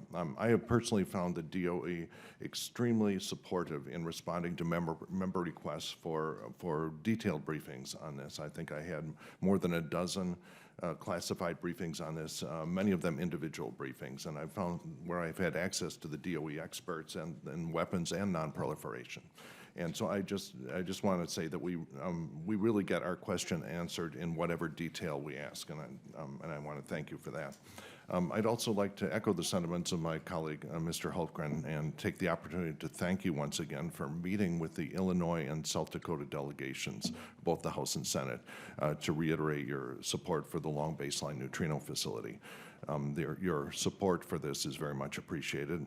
I was somewhat disappointed to see that LBNF received less than they need to move forward at full schedule, but I trust that you and DOE are still supportive of this project. Oh, yes, and my impression is that the budget proposal will allow them to move forward quite nicely. Yeah, the civil part was, I think, adequately funded. There were some, I think some of the approval is pending the international contributions. Oh, internet, yes, but again, as Congressman Forster said, no bones about it. I mean, this is a high priority project, the highest priority project, certainly in particle physics. Yeah. And if I may add, by the way, your comments on the CR, I think, are very relevant as well. Yeah, and if I may add, I just want to thank you for the interest you took in the Iran deal. Using your physics background was really important, and we really are appreciative. Well, thank you. I also want to thank you for your supportive words about Argon's advanced photon source to Mr. Lipinski, and I look forward to continuing to work with my colleagues to make sure that the APS upgrade has the necessary funds to complete the upgrade on time. I was pleased to be joined by 11 of my colleagues, Democrats and Republicans, on a letter to the Appropriations Committee in support of full funding for the APS upgrade. So that's on our radar screen as well. Mm-hmm. Let's see, one thing having to do with, there's this report that's due out, I think, in May, having to do with the way forward on ITER. And so I was wondering what sort of planning, we could find ourselves in one of two places on that. One, a positive indication from the letter will, I think, cause most people to think that the amount of money we're spending on ITER is too low to complete the project on the proposed schedule. On the other hand, if we decide to withdraw, I think that some money will rapidly have to be reprogrammed. And so in the context of a CR, that could be very painful. Either way, you have to adjust it. I was wondering if there's contingency planning underway in DOE to understand how you'd respond to this. I am just, in fact, kicking off the kind of exactly that kind of planning for the two possible directions, because we're going to be, frankly, we're going to be quite compressed in time with the technical report and review in April, and then the May 2nd report due to the Congress. So I think we're going to have to stay close on this and respond appropriately. Certainly going forward, as you implied, the U.S. obligation of roughly 9% of the project for both capital and operating is likely to require a significant increase in the scale of the fusion budget. And now to if one goes forward, I mean. Now to change subjects rather significantly, how much effort's being put into the to the prospect of using naval propulsion systems with, say, 20% enriched uranium as a way to really, if that became the international standard for things like naval propulsion, it would be very positive for nonproliferation. And how much effort are we putting into that?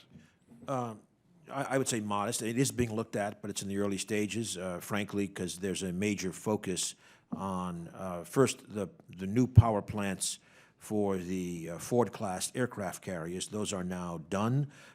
First one went critical last year, and the Ford will sail in the next few months. And now there's also the power plant for the Ohio-class replacements for the submarines. And so are there alternative designs being developed for the use of less enriched uranium, or is that not likely to happen? I would say there's early stage work for a future generation potential LEU power plant. Okay, well, thank you. I guess my time's expired. I yield back.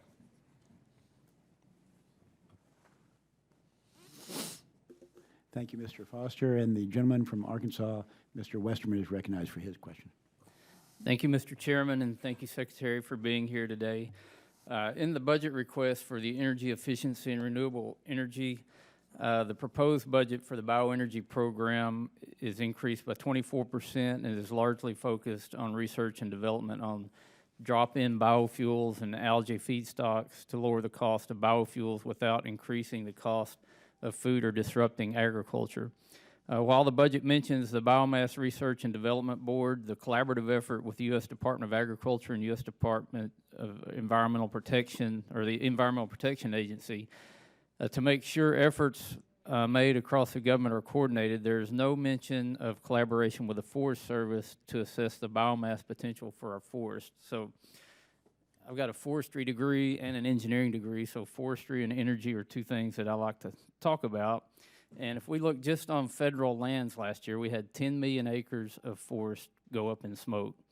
If you put that on an energy equivalent using Forest Service data, that's a lot of BTUs, convert it back, and to put it in terms of something we understand, it's about 26 billion gallons of gasoline is the equivalent of the energy that went up on our national forest. That's about 19% of all the gasoline used in our country each year. So I'm going to go out to the Berkeley lab and visit it later this week. I'm looking forward to that, and I hope they're going to tell me they're doing a lot of research on forest biomass to drop in fuels. But has the department explored working with the Forest Service or our research universities to incorporate forest biomass into the DOE research and development portfolio?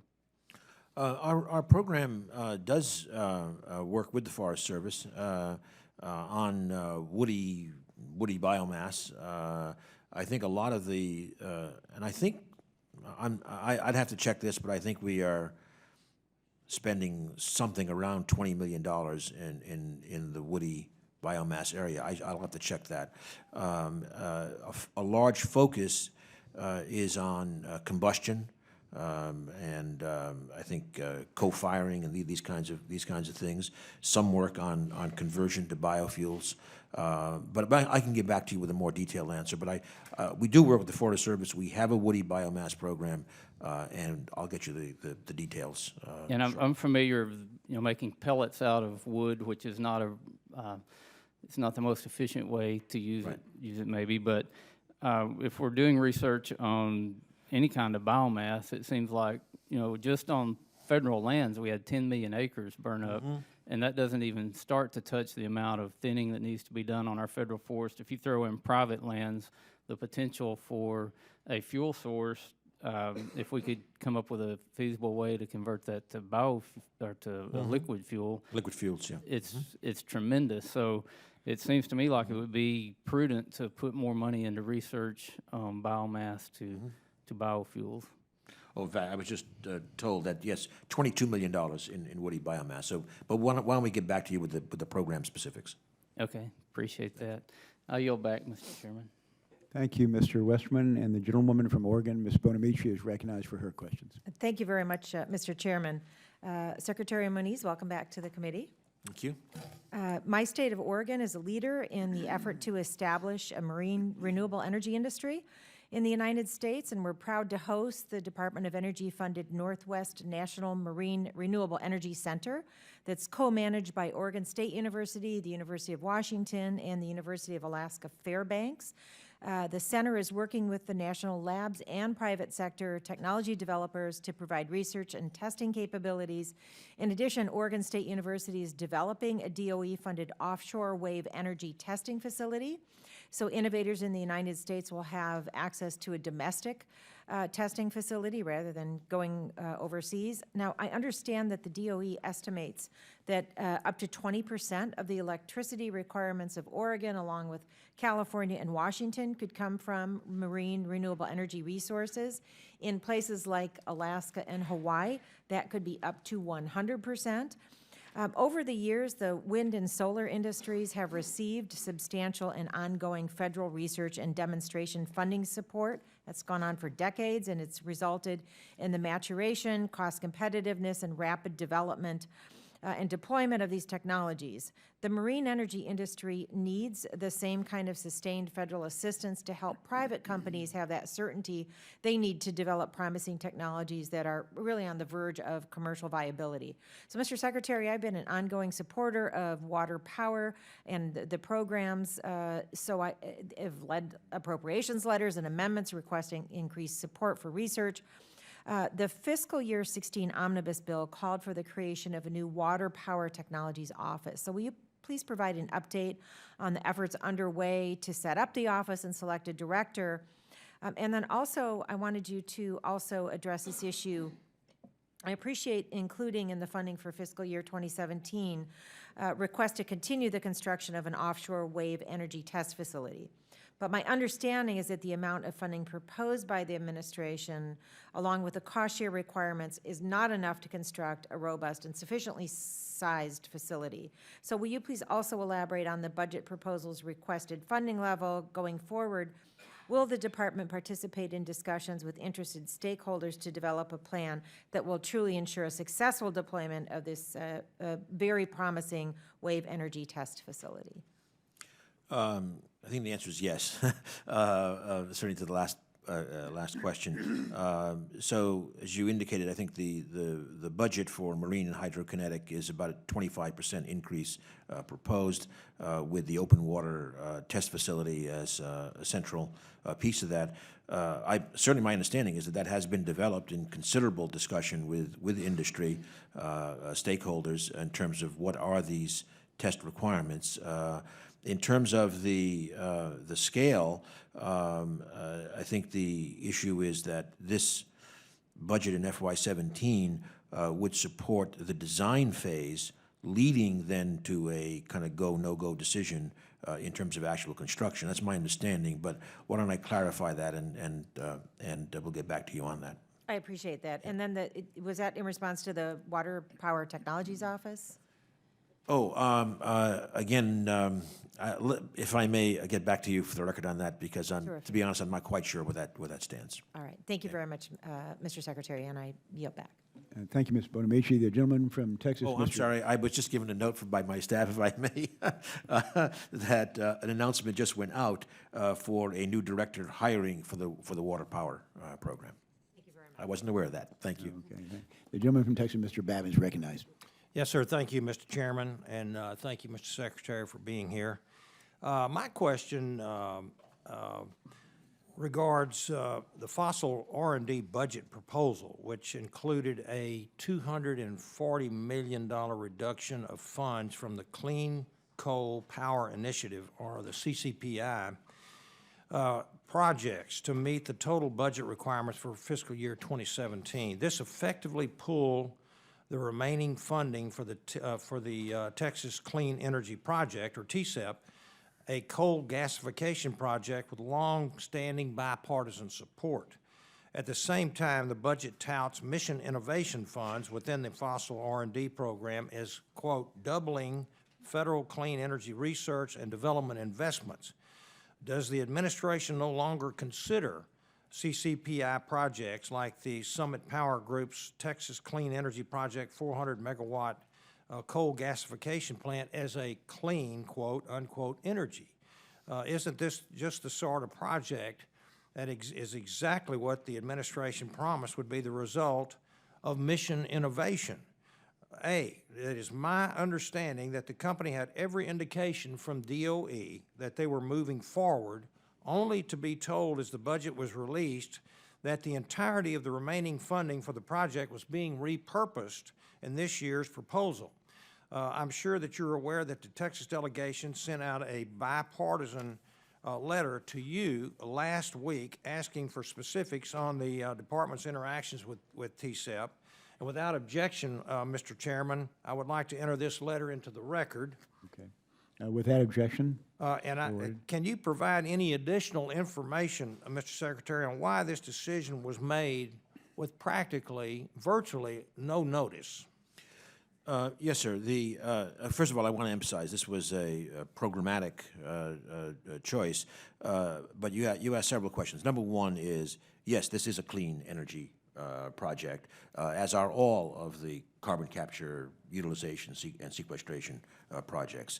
Number two, we remain committed to having a strong program in this arena, and in fact, there are 3 large-scale capture projects that are either operating already or will be operating 2 more within a year. That includes the Petronova project in Texas with a coal combustion plant. The issue with the Summit project, the TCEP project, is that after, frankly, a long time of trying to support them, because, by the way, the program and I think this is a good project. I mean, conceptually, it's a great project. The trouble is they've been unable to meet many of their key milestones. This discussion has been ongoing. They have had, I don't know, 5 or so transfers of Phase 2 funding to Phase 1. The program has gone out of its way to help. I personally was recruited to meet with the Chinese Exim Bank head twice. They met in December with the CEO of the program. They asked for a financial plan. It is not forthcoming, and the program finally decided it was time to move on, giving, however, a no-cost extension to May to still give some time for the project to try to reach its milestones. So I think this has been an ongoing, long-standing discussion, and the fact of the matter is critical milestones are way overdue and are still not met. Okay, well, I hear that, but one concerning thing is that the Department of Energy continually cites these failures to secure engineering and performance contracts as one of the major missed milestones. But in fact, these contracts were publicly signed in December and January, and the December signing ceremony was in Beijing, even had DOE officials in attendance at that ceremony. There have been partial EPC contract progress, partial, not complete, and the whole issue of financial close has certainly not been addressed. Again, we're not happy about it, but at some point, the question was to move on, and in fact, what the program is proposing is to repurpose those funds into new, innovative technologies at a smaller scale, chemical looping, oxy-combustion, alternative approaches. So that's where the program has Okay, come well, from. I appreciate what you're saying. You're for the concept, because the concept here, this project would store 90% of the CO2 emitted, and carbon capture and storage is something that I think is the goal of this administration and of your department. And we do have 3 large demonstration projects that will do that as well. Okay, thank you, and I yield back. Yeah. Okay. Thank you, Mr. Babin. The gentleman from Texas, Mr. Veazey, is recognized. Thank you, Mr. Chairman. Mr. Secretary, I have similar questions that I want to ask you, but first, let me also take the time to submit a record to the letter regarding the Texas Clean Energy Project. The Texas Clean Air Task Force, Natural Resources Defense Council, the Great Plains Institute, Third Way, the Center for Climate and Energy Solutions also sent a letter of support praising the potential for CO2 capture. And also, Mr. Secretary, I wanted you to know that, that in addition to the Texas delegation letter of support that was just mentioned, the Washington State delegation and other environmental organizations will also be sending letters of support asking for DOE's consideration. Okay, without objection, those letters would be made a part of the record. Thank you, thank you, thank you very much. Also, Mr. Moniz, let me ask you about just being able to work with Congress to find a fair and transparent way to approach this project. Can you just kind of, and you kind of touched on it a little bit, but can you delve into that just a little bit more? Well, as I said, I mean, the program, first of all, has taken many steps to help the project to be able to reach its goals, most especially financial closure. It's not happened. But the program again gave the extension into May, the no-cost extension to provide more time. If they were to meet milestones in that period, obviously we would be going back to work with the project. But at some point we need performance. There's no one questions the desirability of the project as a project design and its objectives, its goals. That isn't the issue. But the program decided it was just time to move on and to invest in some new innovative technologies because of the lack of milestones being met. Would the gentleman from Texas yield just for a minute? Yes. Secretary Moniz, just to follow up on that statement, it seems to me that in a budget of the size of the Department of Energy and with all the agreement we have on the necessity for research and development in certain areas, that the department might be able to take another look at that project and find some additional funds. We're just talking about several $1 million on a yearly basis, and I hope the Secretary would consider doing that. We will. Okay, I'll certainly go back and talk with the program about that. Okay. Thank you, Mr. Secretary. Appreciate that. Thank you, Mr. Beasy. Oh, absolutely, Mr. Chairman. Also, most of the questions I wanted to ask they were already covered, but I did want to ask you just one more thing, and that is about EOR, enhanced oil recovery. You know, with carbon capture being a part of the question that I asked you earlier, what do you think of the future of EOR? Well, EOR has been extremely important. As you, I think you may know, there's a lot of CO2 flooding right now, producing oil. The real issue has been the substantial drop in the oil price has made the EOR benefit less consequential for the overall economics, but the potential is dramatic. There's a report now, it's quite old, it's more than a decade old, that said that conceivably the United States could reach 2 to 3 million barrels of oil per day from CO2 flooding, and that would require hundreds of megatons of CO2 per year that would have to be found from commercial plants. Thank you very much, Mr. Secretary. Mr. Chairman, I yield back my time.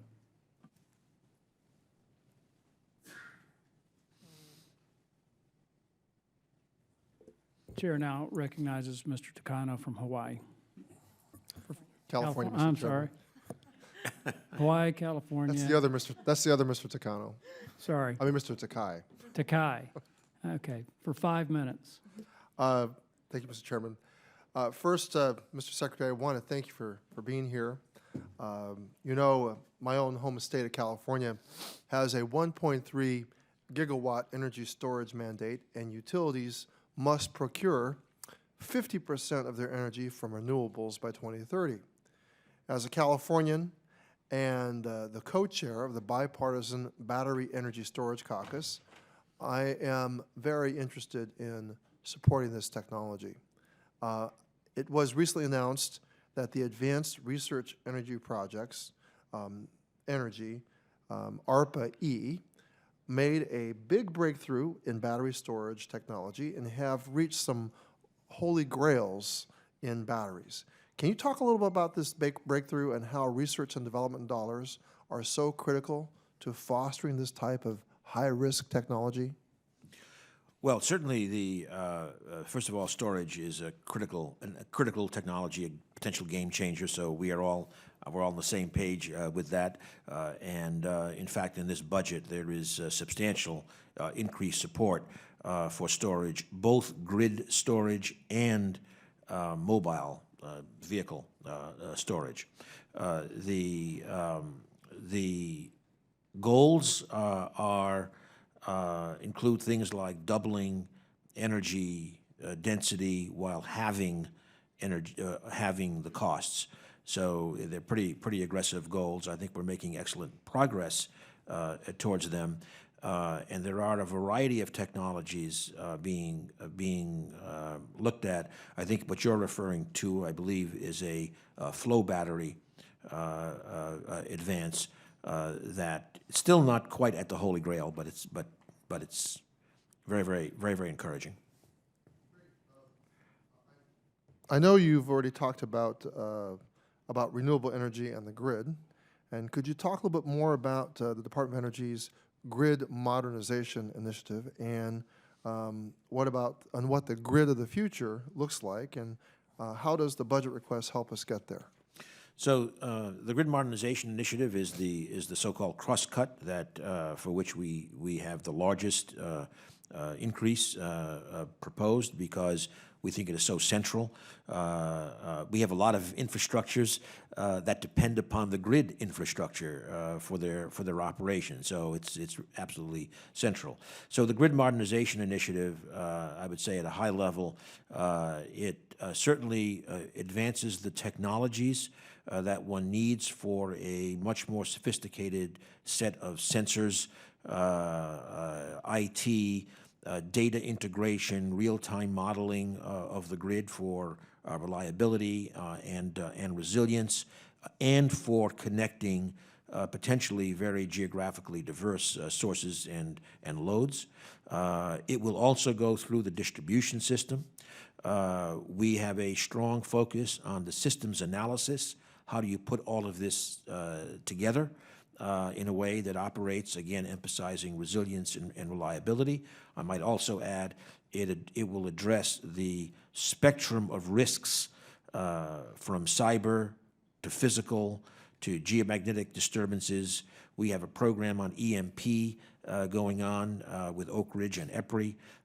So it's a pretty comprehensive program looking at this grid of the future, which will need to serve in a very different way, particularly if distributed generation becomes a large part of the picture. Distributed generation meaning not so generation more at the load themselves. Like, for example, rooftop solar would be that's a good example of distributed. Distributed folks, generation.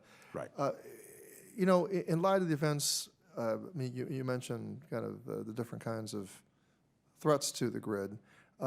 In light of the events in Ukraine, where it appears that a coordinated cyber attack was successfully carried out on the country's electric grid, how is DOE prioritizing research in grid security?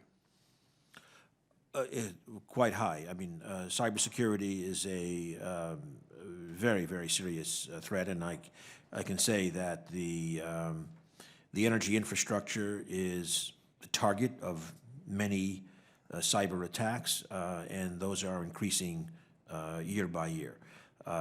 So we have programs looking at new technology approaches. We have programs looking at working with the utilities directly in terms of their cyber defenses. Thank you, Mr. Chairman. My time is up. Thank you. Thank you. The chair now recognizes Mr. Grayson from Florida. Thank you. I'd like to ask you, Mr. Secretary, some big picture questions about fusion energy. Is it safe to say that fusion energy is possible? In other words, it's not like a perpetual motion machine. It's not like traveling fast at the speed of light.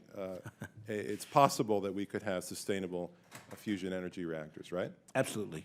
All right, so it's been 50 years since we started trying, and we spent, probably more than $50 billion trying to accomplish this. Why hasn't it happened yet? It is extremely difficult. Certainly in confined plasma approaches, the kinds of temperatures and that are reached are extraordinary, and we have materials issues, we have instability issues, and while there has been a lot of progress in terms of increasing the density of plasmas, we're not anywhere near there. We've not achieved ignition, whether it's in a confined plasma or in an ICF. So what do we? And I might add that ARPA-E did put out a program which tried to open up a new frontier, in some sense intermediate between inertial confined fusion and magnetically confined plasmas. And the status of that? I'm sorry? The status of that? The awards were made last year, and they're typically 3-year awards. The research is going on right now. What percentage of the fusion budget is now being spent on ITER, the ITER project? Well, the ITER, the appropriation this year for ITER is $115 million, and the total fusion budget, I forgot exactly, but it's 200 and something. It's probably, I'm guessing 40%, something like that. All right, maybe not putting all of our eggs in one basket, but aren't we putting an awful lot of eggs in that one basket? Well, certainly it's a large fraction of the budget. It's actually below the 9% that ITER calls for. As you know, we have a report due to Congress on May 2nd on making a recommendation on what path to take with ITER, and that will be based in turn, among other things, on a technical review report due in April. So I think, obviously the Congress has called for a decision point, and in May we will be providing a report. What would be some of the economic and social impacts if we were able to solve this problem? We had feasible fusion reaction. Well, of course, I just want to emphasize that feasible here in the end does also require an economic test in terms of its being competitive in a low carbon marketplace. Certainly, if that's the case, fusion has the advantage of not having some of the waste challenges that one has in fission, for example, and it could provide a major baseload power source. What do you mean by the issue that you just raised, the waste? What did you be more specific about that, please? Well, in fission, the dominant part of the waste are the fission products that remain a challenge for a few hundred years, typically, and so it's very radioactive and also very temperature hot as well, at least initially. Whereas in fusion, where one is dealing with very light elements, you do not have anything like the fission products. You clearly have materials that have been irradiated by neutrons, that need to be D&D'd at the end of the life of the reactor, but it's nothing like the long-term radioactivity of fission spent fuel. Do you picture the operating costs, not the capital costs, but the operating costs of a fusion reactor to be high, low, or very, very low? I just don't know until we see what the technology is. I just, as you said, it's been 50 years, but I think we still can't answer that question. Well, a couple of decades ago, NASA was running into a problem with giant white elephant projects, and they decided to go by a different route that they referred to as faster, better, and cheaper. Do you think that tells us anything about where we should be going with fusion?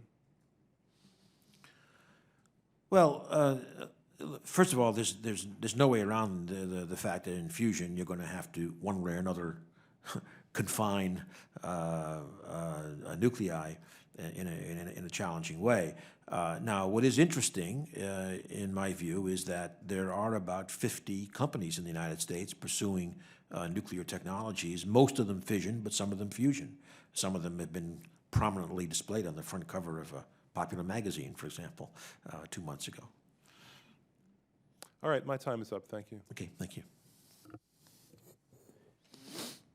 I now recognize myself for questions. Mr. Moniz, in February of this year, a report surfaced that you, along with other senior department officials, are using private email accounts to conduct official work-related business.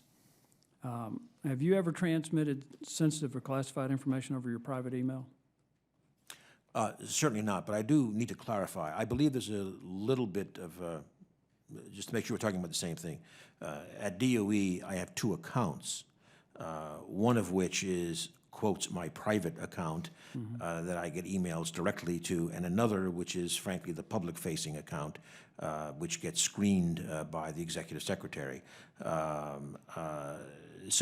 those are both DOE accounts. On the occasions when, if I get a email to my personal account that's relevant to DOE business, I copy it to the government accounts so that there's a record of everything. So you're testifying that you've got 2 official accounts at DOE. DOE, and then occasionally you've used your personal account. Have you ever transmitted classified sensitive data over your personal account? Absolutely not. And everything, and everything is, if that comes in, mostly coming in mail, then I copy it and any response into my DOE, in my DOE account. So there'll be a complete government record. Do other members of or officials in the Department of Energy use personal email accounts, to your knowledge? To my knowledge, no. Again, no, at least not if again, we can't avoid receiving an email, but then the direction is everything has to be copied to the government account. Well, that's interesting because are you aware of this report about federal agencies and particularly DOE and FERC using personal emails for business? My understanding, I've not seen the report, but my understanding is that was this confusion over having the 2 emails. Well, it's not just you. In DOE. It's some of the officials at DOE. To my knowledge, no one is using personal email for government business without having it in the government record. Without having it in the government record. Title 44 covers that and requires that if you do use a personal email account, that you've got to copy that to your government account within 20 days. Do you have a policy to ensure that any employee who may use a personal email account complies with the law? I assume it's the law that it is a policy, but I'd have to check with General Counsel in terms of how explicitly we have that. But I can assure you, with me, it's 20 seconds. 20 seconds. Well, that's good. That's very reassuring, and we're all grateful for that. I do think, though, that considering the reports that are out there and considering what's going on in other agencies, and it is going on in other agencies, and the reason I bring this up is that we've had this come up with, I'm on the Oversight Committee, it's come up with this. One of the things that I'm trying to do is ensure that we protect our information systems, and particularly our most sensitive information systems. As we've had some discussions here, I think Mr. Grayson raised this about some of the things shown, or I think it was you that says it shows up in some of the Popular Science or whatever magazines. But there are some things that need to be protected. And sir, I'm happy, by the way, I'll go back and check with the council, and we're happy to reinforce the guidelines to everyone. Again, I don't know of any issue, but we can reinforce that. Well, the reason I'm bringing this up is that the same information that we had made the claim that there was a FOIA request that the department officials declined to respond to because it involved information transmitted over your private email account. Now, private email account can you distinguish between the two accounts that you have at the Department of Energy, as one of those might be considered a private account versus your personal email account? Again, the one account at the Department of Energy is private in the sense that that email address is certainly not available to the public, but it is a government account. It is completely a government account. Are you aware of anyone in your department refusing to comply with a FOIA request? I am not aware of it, no. I'd have to check with the general counsel. Can you check with the general counsel and get back with us, and we can submit some very specific questions that you can respond to. So we would like to know whether or not there have been a FOIA request that involved any of your email accounts in which the department did not respond. And so if you could do that, we'll get the questions to you, and we'd like an answer, I think, within 10 days. Would that be sufficient? I would think so. I'll talk to my counsel. Okay. Yeah. Well, I'd like to thank the witness for his testimony and the members for their questions. The record will remain open for 2 weeks for additional written comments and written questions from members. This hearing is adjourned. Thank you.